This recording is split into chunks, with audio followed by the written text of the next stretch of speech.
2 days of archery fun, camping, hiking, and running in the mountains. Stay around and watch a sample of our training. A perfect expedition to raise our warrior skills. The first day we had fun with archery and raised our instinct and tactical sense. A freezing night in the forest made us use our lightweight equipment correctly to survive. The next morning brought us one more fast-moving hiking at a high altitude. Going all the way up to the summit, followed by running all the way down, was perfect for our endurance levels. So join us once again in this journey.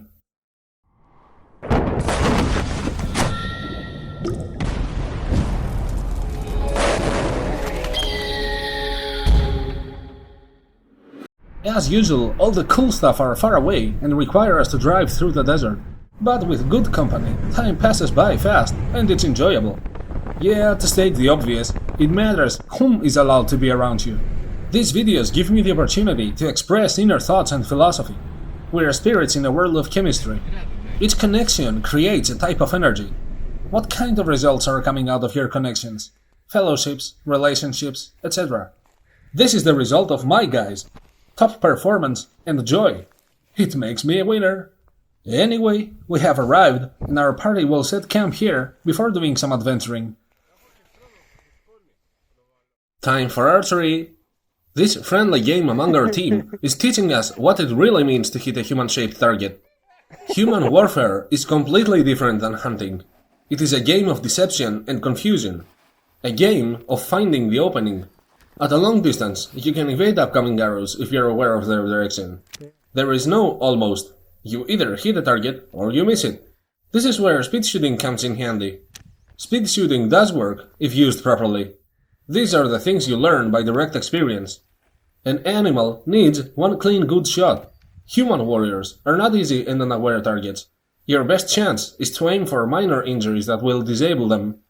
Oh yeah, for the record, after a while we decided to be smart enough and wrap tape around the arrowheads to not die.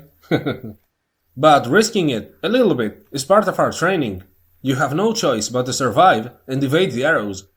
The tape will only stop the arrow from penetrating the flesh, but they are still very dangerous. That's how we train. You can build real combat experience in little ways like this one. Enough risk to need to do things correctly, but safe enough to not regret it too much. It's a real simulation where you're fighting while you feel danger. Getting hit has consequences. I actually did a Houston Jones on my thigh with one of the taped arrows, and it broke my skin. It's not YouTube material, so I didn't include it in the video. An interesting find was that the good shots coming for the face were much easier to evade compared to some leg shots. It's like a blind spot, especially when the arrow is coming for the pelvic area.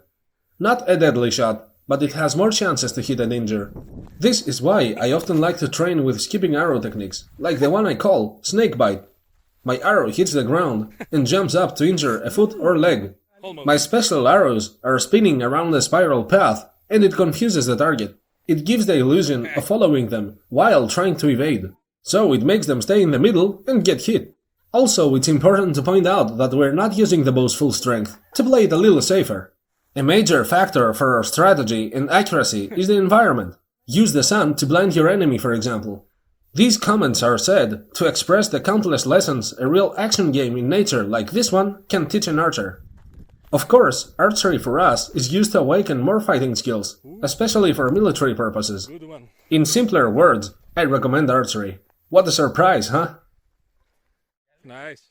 Later in the day, we explored some areas and walked for a few miles, but nothing too crazy. It was a little preparation for tomorrow's hike. My special bow recipe has many functions. One of them is that you can use your bow as a walking pole. It is extra weight in my load, so it better have more functions than being just a bow. There is not much that you can do in the mountains once the sun sets. We went back in the camp and enjoyed our time. This is where the deepest conversations take place. This is where the bonding among friends becomes solid. Never mind us, just two skinwalkers remembering the good times. We are sleeping at an altitude of 4,000 feet above sea level with a nice temperature of 40 degrees. So, night-night. Time to wake up, drive at the start of the trail, and do the usual. Go up and up and up, and then run all the way down. Enjoy the scenery, and good luck to us.